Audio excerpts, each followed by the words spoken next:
So today we're going to check out a tuner, a very famous Japanese tuner from the 90s called BR that Japonic brings a lot of his cars to for tuning. So let's see, might be around here. And oh, there we are. You can see the big sign. We're here in Machida, known as BR. Pretty big workshop, and we're just gonna go check out the technology and this tuning philosophy behind this.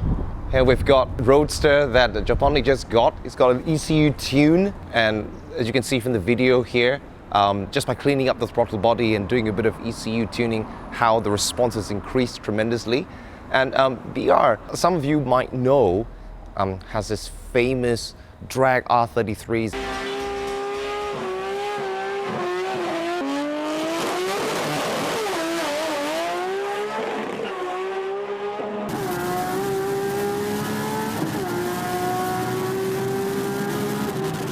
秒6を連発して抜群の速さプラス安定感があるビール今井、今一番 HKS に近い男かもしれない。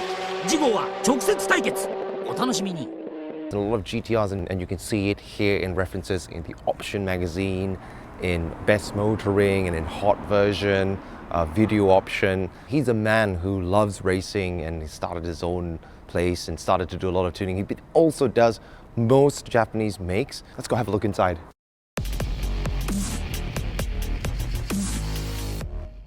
BR obviously standing for BEER, ROM, focusing on computer tuning, increasing the response from the low to mid-range RPM range, and also improving fuel economy setting. So this appears to be actually a rolling road dynometer, and now it's become a store for parts. So I wonder why this is not in use anymore.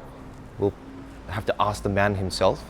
To customers at present, visitors and interviews that have not been promised admission is not allowed. Wait until a very busy job is over. I'm sorry.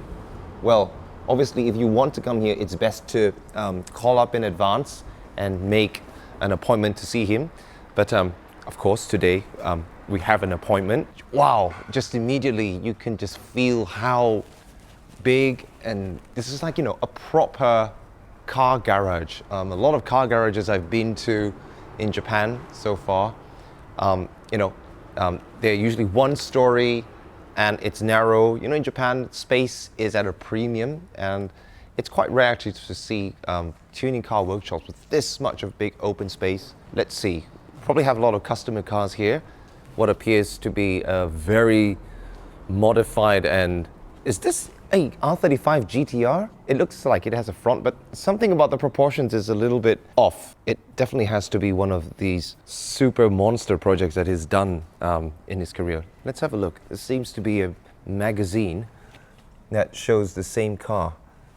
And oh, there's a sign here that says for sale Nissan 180SX with, wait a minute. So this is based on a Nissan 180SX RPS 13, and that's not a Nissan engine. It's not an SR, it's not an RB. Let's take a look at what's under here. Oh my goodness, this is that a 2JZ GTE motor? Wow, all right, so that's something very unique, and we'll have to ask Mr. Imai about this. Nicely designed, stylish Nissan chassis with a much better, more reliable, powerful Toyota motor. And he's even changed the bonnet mounting to reverse like an old style car. It really looks convincing. It looks like an R35 GTR in the front and the back. Just phenomenal. I mean, you can compare like the doors. Oh, this is a real 180SX. Here, the door handles here are exactly the same, but the extent of the bodywork to make it look like an R35 has even gone to the extent of changing the door panels on the side here. But yeah, the length is, and the wheelbase is the same, so obviously it is RPS 13. We've got here a Honda S660. Wonder what this car is doing here. BR is more, like I said before, well known for servicing Nissans and Toyotas, but he does a lot of tuning and research also for modern cars like this. And you know, in today's market, the S660, the ND Roadster, Fairlady Z, GTR, the VAB, STI, BRZ, and GT86. Those are the only new sports cars you can buy. And from Honda, I mean, yes, you have the NSX and the FK8 Civic Type R, but the affordable sports cars that people buy, and this is actually really, really fun. And we're probably going to take a test drive of it later to see what kind of tuning is done. And over here we have the usual workshop lifts. There's two around here, some customer cars. I'm spotting a JZX 100, and that's a Mark II.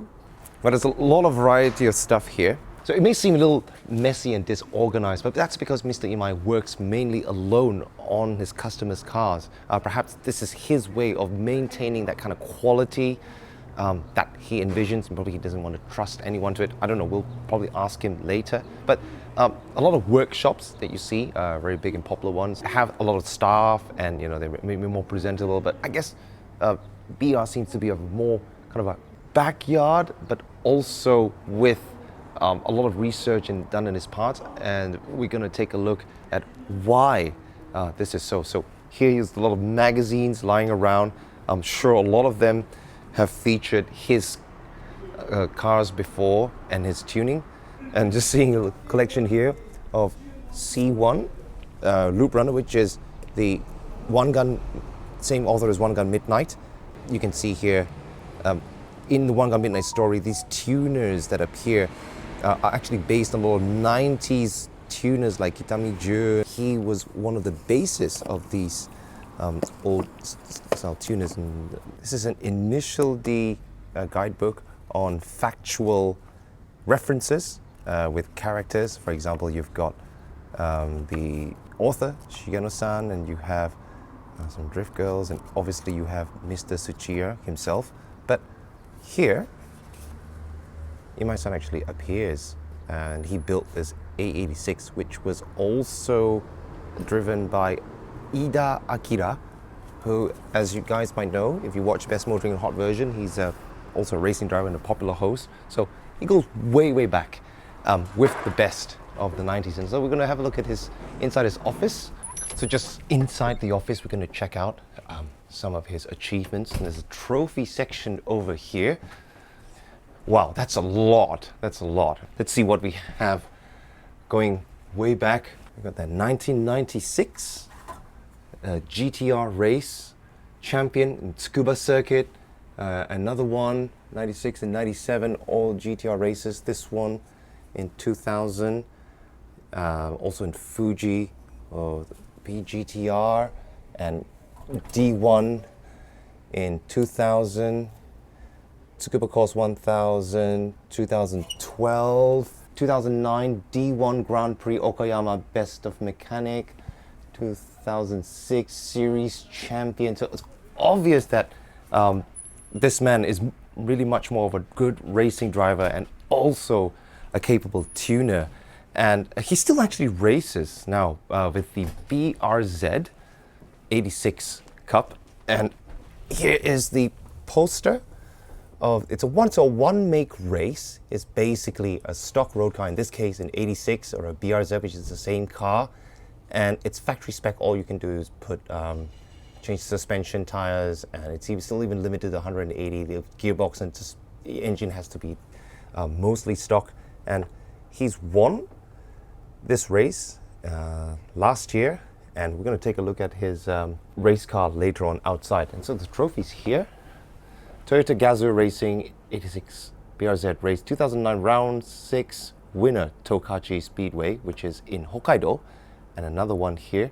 So how does he get a lot of lap times and practice? The answer is he uses a simulator like you see here. This is a proper full rig setup, 3 screens, the top of the line, Fanatec steering wheel and gear shift, and with a real bucket seat. Apparently, Matsuhiro, who's also his friend, asked his advice to how to set up this simulator. And just looking at this is way, way, way, way better than mine, by the way. 3 pedal shift, and you have this 7-speed H-pattern gearbox. And this is really cool because you put it in gear, and it has the indicator that shows also. It's not on at the moment, but maybe he'll let us give us a spin on this later on. And maybe we should do a video on how driving simulators can help you in real life racing. A lot of pro drivers actually do use these simulators because they're so accurate and realistic these days. And so a real racing driver using technology to help them get better lap times and improve their theory and reflexes in a real race. So I see the car over there. Now it just looks like a normal stock standard Toyota 86, but let's have a closer look. So there's a sticker of Mount Fuji here, and this is a blessing protection seal. So what's so special about this? These are the stickers for circuit racers. Every car has to pass scrutineering inspection, also called shaken in Japanese. So if you can see all here, he's participated in all these races for the BRZ 86 one-make race. And looking inside, you can see there's a roll cage as per regulation for a one-make race. You have a bucket seat for the driver's seat, but steering wheel is stock, the gear shift is stock, most of this equipment is stock. But you can see here, he has important water temperature gauge. So one-make race cars are a really good way to get into professional racing for a very low cost, because most of the cars are stock standard, except for some safety equipment, and you can change some parts, which is not too different from a light tuned car that you run on the street. Basically, the 86 is, in Japan, the most popular one-make race car, besides also the Mazda Roadster. And it's grassroots, and people start from there, they step up to higher levels, and this is actually where a lot of the best motoring and hot version racing drivers get up to in that level. It's really good to see that tuners, also like Tatsuro Ichishima, the president of Spoon, he started as a racing driver and then decided to start a tuning shop. So Imai-san of BR is very much the same. The difference is he still races actively even until today. I mean, this guy has been in the industry since 1990, and it's very interesting. Let's have a look over there. What do we have? So here's one of the customer demo cars. As you can see from the windscreen sticker, Car Guy is a British company that participates in GT and Super Taikyu, and this is a drift spec JZX 100 Mark II, and there's a lot of good stuff in here. Let's have a look underneath the hood. It has a 2JZ engine with a huge Greddy turbo. Let's see the specs. T78 and 29D. Now obviously a big turbine like this is meant to produce a lot of power, which is absolutely what drift cars need, and this chassis is very popular with drifting in Japan right now. And that's not all. Let's look inside. Of course, what you need in a drift car: 2 handbrakes. Obviously now that stick over there is for easy pulling of the rear brakes for drifting, but underneath that is a Hollinger sequential gearbox, which is very commonly used for racing cars, and he seems to favor that gearbox a lot. Still, what I can see from this car, that it still has a lot of street components, like you've got a navigation here, it still has the aircon, it's even got a cup holder, so obviously this car is probably still driven on the streets. Quick flip up style, which is getting quite popular these days, because these cars, when you get in, they're so tight, you need some space to move the steering wheel. And I'm loving that the Defi gauge cluster, which is called the Super Sports cluster, has the important tachometer and the boost gauge and all these very essential readouts that you need only when you're going on a racetrack.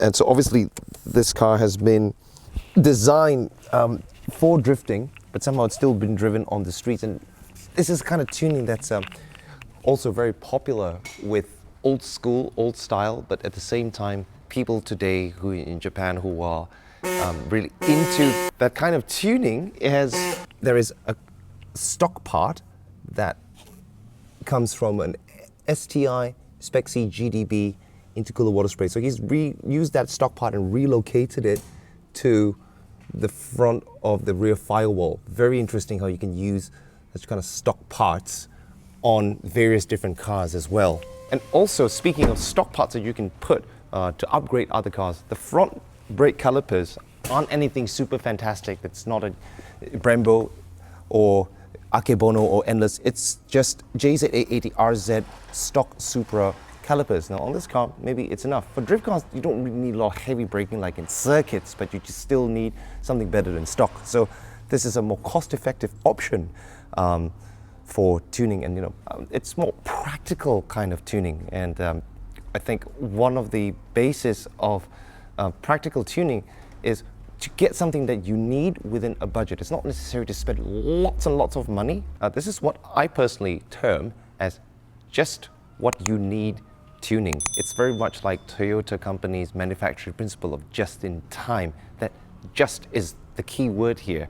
According to your budget, according to your needs, nothing more, nothing less, but practical, simple, and affordable.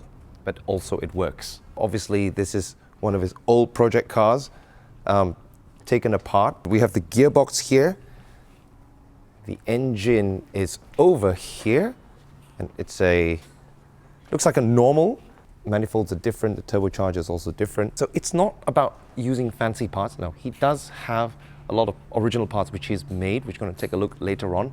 Since the 90s, a lot of these products were actually first in the industry, but today a lot of these workshops are still around by offering its personal expertise and the tuning hand, and in Japanese we say ude, which means arm, but actually refers to the workmanship. So Mr. Imai does all the work personally, and you can see that he works alone most of the time. And it does take some time to get his customers' cars ready, but a lot of them don't mind because they want him to do the work, and not some apprentice who probably might not meet his standards. So there's things lying around all the time. They're half done, but in his mind he's got a schedule of what things he needs to do first, and then some level of priority and order as well. And over here we have a customer's R35 GTR, which we're going to see in a time lapse soon. The engine is due to be swapped. R35, like any modern car from post 2005, has much more complicated electronics and a lot of sensors. There's various things that cannot be done very easily, unlike the older 90s models. Fantastic process of removing an R35 engine, which has to be done from underneath. So in this box right here, as you can see, Nissan Group genuine parts. In this little box is a brand new VR38 DETT engine, which is going to be changed and swapped in this customer's car. Apparently, it suffered an unfortunate flooding, and so that engine has to go. It's got all the parts here. Uses genuine Nissan parts. Of course, nothing fancy. It's more of the workmanship. Now, I must say that in a lot of workshops, maybe in a lot of other countries, they promise you that they can do the job, change this, change that. But always when it's done, there's always something wrong, something that's missed out. There's a Japanese thing to be very, very meticulous about the process. Everything is by the manual, but by the manual also means that they follow religiously each step, and they check each step to make sure that each process is done carefully. Because in car mechanics, when you start fixing something, you pull apart one thing, you put that same thing back, you might miss out like couplers or tightening some bolts, some nuts. And in the R35 engine, there's lots and lots of different little parts, especially for a modern car. So that meticulousness in replacing just even simple normal stock parts like this has to be done to an utmost standard. And this is very similar for most tuners or workshops in Japan as well. Okay, I found something really interesting here. This appears to be a Midnight Purple 2 R34 GTR. What's it doing here? Now, apparently, this is one of the first 100 prototypes. So they're not able to be driven on the road. These are the first prototypes made by Nissan. It doesn't have the documents, it doesn't have a road legal chassis number to be able to register on the road. Apparently he got this car as a mule for doing track or for doing circuit back in the day, but never really got around to it, and it's been sitting here for 20 years or so. And it's just fantastic. I mean, like, Midnight Purple is one of the rarest colors, and you can see like all the plastic color's been faded out from just years of sitting around, but the bonnet You can see very clearly that it's a midnight purple. Now just check these images here. You can see from the chassis number that it's a bit different from the normal road models.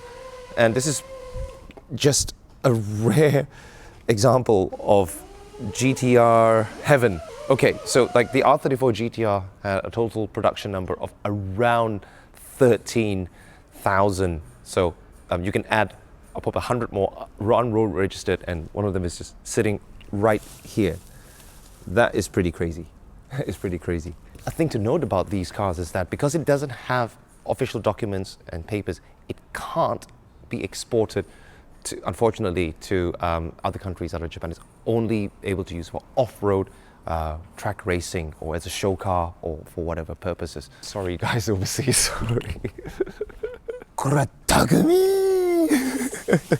An A86 in Panda colors. Obviously it's red before, sprayed in Panda colors. This is also one of his other cars that he still keeps and does up. Obviously he loves old 90s cars, being a 90s tuner guy.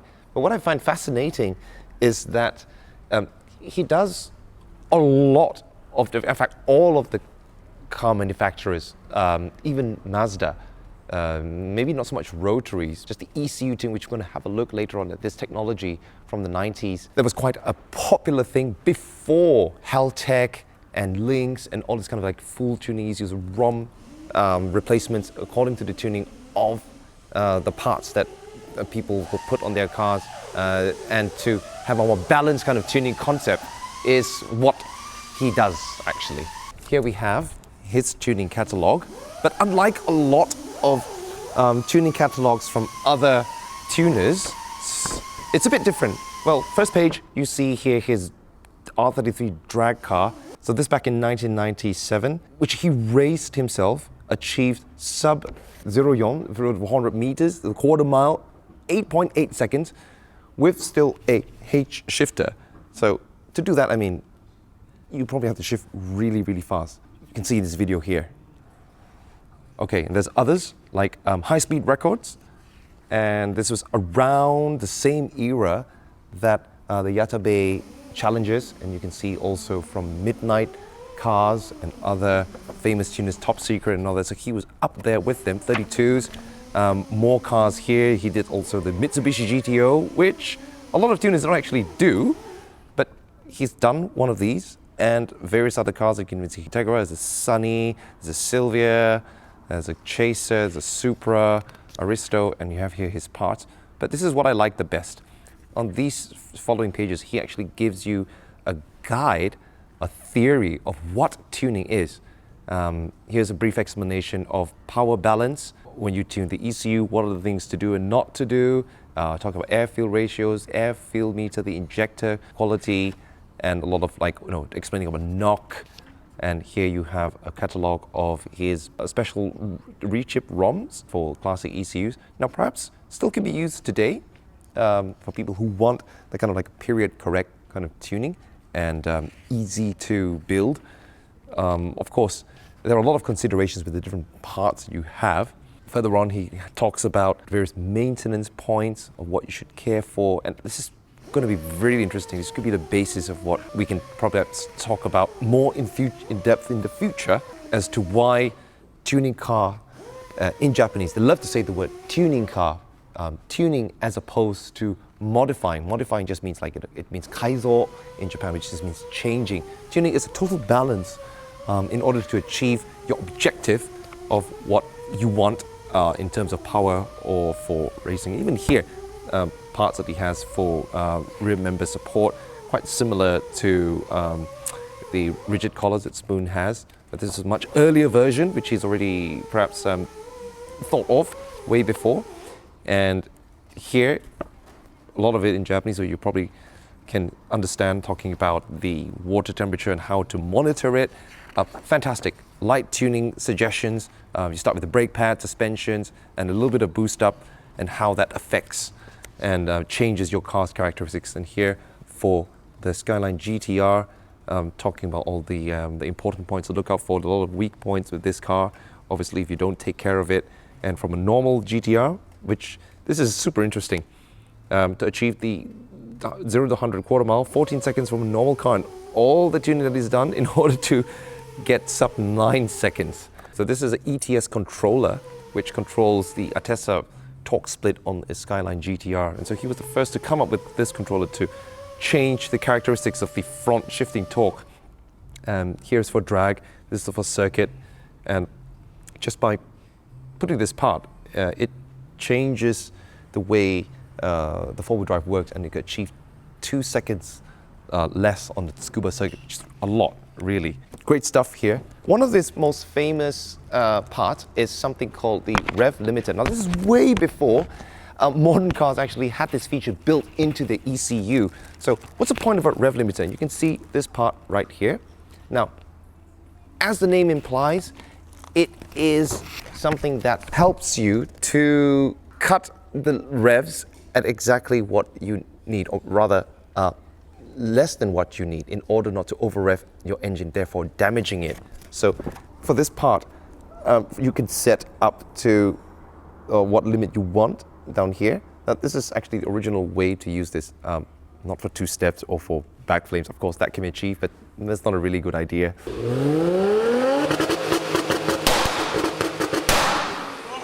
This part was one of the first few that came out into the industry in the 1990s, and he has it also for most of the 34, 33, 32 Skylines and GTRs, all the Silvias, the GTO, Z16A, Evolution 1 to 6, A86, and EK4 or EK9 Civic down here.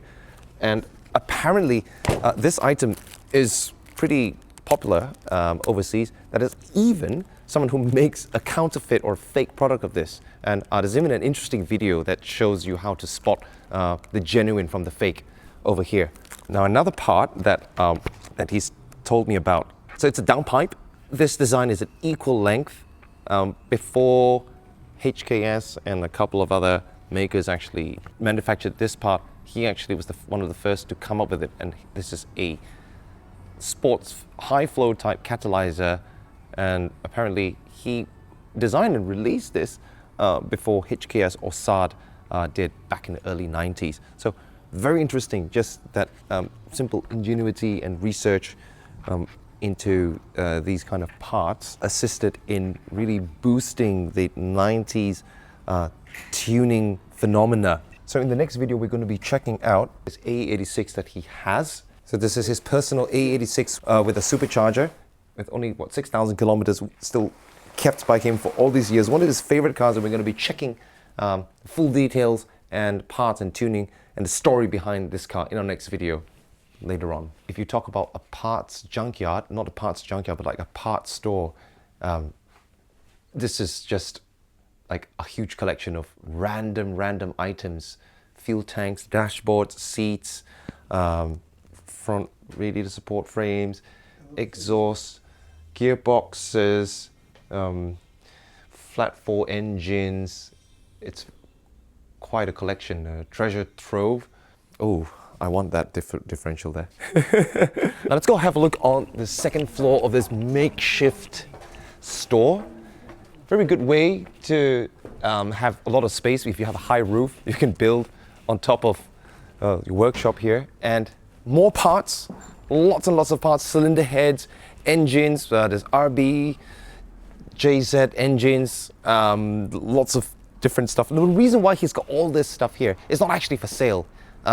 It's for parts. So it's for, just in case he needs some spare parts, he always has a ready supply of them.